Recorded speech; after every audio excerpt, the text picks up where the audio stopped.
کشمیر اور سمرقند کی وادیوں کے درمیان ایک سرسبز و شاداب علاقہ تھا جسے لوگ وادی کاشغر کہتے تھے۔ یہاں کی ہوا جڑی بوٹیوں کی خوشبو سے معمور تھی اور پرانی مساجد کی اذانیں گونجتی تھی۔ مٹی سے بنے گھر جن پر لکڑی کے نقش و نگار بنے ہوئے ہیں آج بھی اس قدیم دور کی گواہی دیتے ہیں۔ گاؤں کی گلیوں میں بچے بھاگتے تو یوں لگتا جیسے ان دیواروں میں صدیوں سے وہی معصوم کہکہا گونج رہا ہو۔ تاریخ کی خوشبو ہر گوشے میں دکھائی دے رہی تھی اور ہر چہرے پر محنت کی چمک دکھائی دے رہی تھی۔ لوگوں نے یہاں سادہ زندگی گزاری، ایک دوسرے کی مدد کی اور اللہ کا ہمیشہ شکر ادا کیا۔ یہ وہ جگہ تھی جہاں دوستی، اعتماد اور ذمہ داری کی کہانیاں جنم لیتی تھیں، اور انہی گلیوں میں دو نوجوان بھی رہتے تھے جن کی کہانی آج بھی لوگوں کی زبانوں پر ہے۔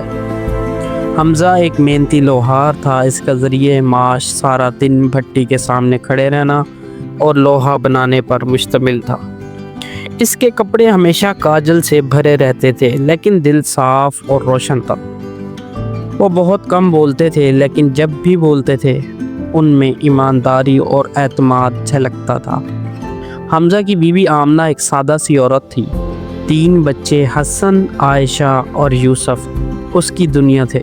آمنہ کا دل ہمیشہ بچوں کے لیے دھڑکتا تھا۔ وہ چاہتی تھی کہ حمزہ گھر میں زیادہ وقت گزارے لیکن ملازمت کی مجبوری اسے گھر سے نکلنے پر مجبور کر دیتی تھی۔ دوسری طرف راشد ایک چرواہا تھا۔ اس کے پاس سینکڑوں بھیڑ، بکریاں اور بھینسیں تھیں۔ وہ بانسری بجاتا تھا، گانے گاتا اور کبھی کبھی وادی کے بچوں کو کہانیاں سنایا کرتا تھا۔ لوگ اسے خوش مزاج کہتے تھے لیکن اندر سے وہ قدرے بے فکر تھا۔ راشد کا ایک چھوٹا سا کنبہ تھا، ایک بیوی اور 2 بچے۔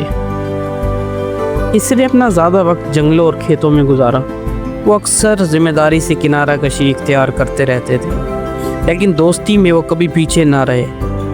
حمزہ اور راشد بچپن سے دوست تھے۔ وہ اکٹھے کھیلے، ایک ساتھ پلے بڑھے اور ایک دوسرے کے دکھ درد بانٹتے تھے۔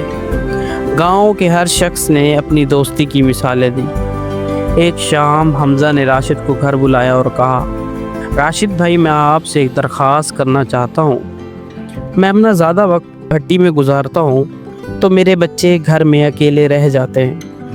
یہی میرا سب سے بڑا خوف ہے، کہیں وہ کسی مصیبت میں نہ پھنس جائیں۔ راشد نے مسکرا کر جواب دیا، حمزہ تم کیوں فکر مند ہوتے ہو؟ میں ہوں نا، میں تمہارے بچوں کا اسی طرح خیال رکھوں گا جیسے میں اپنا خیال رکھتا ہوں۔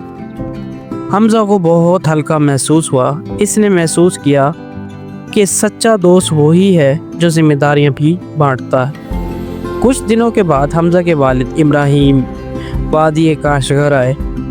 وہ ایک بوڑھے لیکن بہت عقل مند آدمی تھے۔ انہوں نے زندگی کے بہت سے اتار چڑھاؤ دیکھے تھے۔ ابراہیم راشد سے ملا۔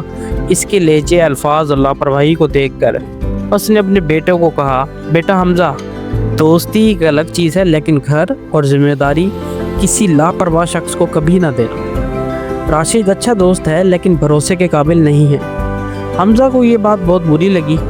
اسے لگا کہ اس کے والد شاید راشد کو غلط سمجھ رہے ہیں۔ اس نے سر جھکا لیا لیکن کچھ نہیں کہا۔ دوسرے دن ابراہیم نے پھر وضاحت کی، حمزہ میں تمہیں وارننگ دے رہا ہوں، اندھا بھروسہ نہ کرو، ذمہ داری سوچ سمجھ کر کسی کو دینا۔ لیکن حمزہ نے اس بات کو پھر دوبارہ ٹال دیا۔ اسے لگا راشد اس کی جان سے زیادہ اس کا وفادار ہے۔ یوں ہی دن گزرتے گئے۔ ابتدا میں راشد بچوں کے ساتھ کھیلتا، انہیں کہانیاں سناتا اور آمنہ کے کام میں مدد بھی کرتا۔ سب کچھ ٹھیک لگ رہا تھا لیکن آہستہ آہستہ اس کی لاپرواہی ظاہر ہونے لگی۔ کبھی کبھی وہ بھیڑوں میں اتنا مصروف ہو جاتا کہ بچوں کو بھول جاتا۔ کبھی کبھی وہ گاؤں کے چوک میں گھنٹوں کہانیاں سناتا اور بچوں کو گھر میں اکیلا چھوڑ دے جاتا۔ ایک دن ننھا یوسف کھیتوں کی طرف گھوم رہا تھا۔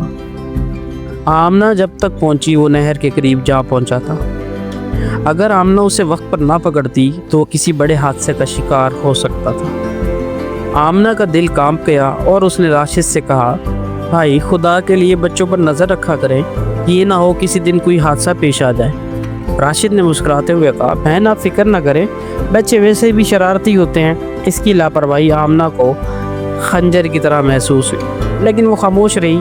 کچھ دنوں بعد راشد بھیڑ بکریوں کو کھلے میدان میں چھوڑ کر اپنے دوستوں کے ساتھ منڈی میں بیٹھ گیا۔ کسی وقت چور گاؤں میں گھس آئے اور حمزہ کے گودام سے غلہ چوری کر لیا۔ سارے گاؤں میں باتیں ہونے لگی کہ حمزہ نے اتنی بڑی غلطی کی ہے، گھر اور جائیداد کی ذمہ داری راشد جیسے آدمی پر کیسے چھوڑ دی۔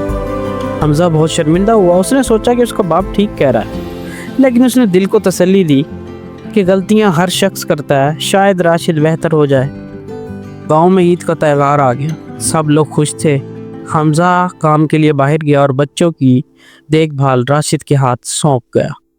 لیکن راشد کچھ قافلوں کے ساتھ کھیلنے نکل گیا۔ اچانک ایک زوردار طوفان آیا۔ بکھرے ہوئے بھیڑ بکریاں اور بچے کھلے میدان میں پھنس گئے۔ آمنہ نے چیخنا چلانا شروع کر دیا۔ اتنے میں بوڑھا ابراہیم دوڑتا ہوا آیا اور بچوں کو بچا لیا۔ حمزہ نے گھر لوٹ کر یہ منظر دیکھا تو اس کا دل ٹوٹ گیا۔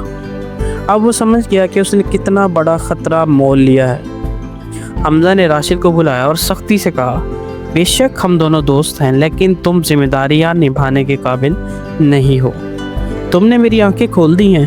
راشد نے شرمندگی سے سر جھکا لیا۔ ان کی دوستی وہیں ختم ہو گئی اور حمزہ نے زندگی سے یہ سبق سیکھا کہ بھروسہ کسی پر آنکھ بند کر کے نہیں کرنا چاہیے۔ اب اس نے اپنا کام اور خاندان میں توازن قائم کر لیا۔ آمنہ کو بھی سکون محسوس ہوا اور اس کے بچے بھی محفوظ رہے۔ گاؤں والوں نے کہا کہ حمزہ نے اپنی غلطیوں سے سیکھ کر اپنی زندگی کو نیا رنگ دیا ہے۔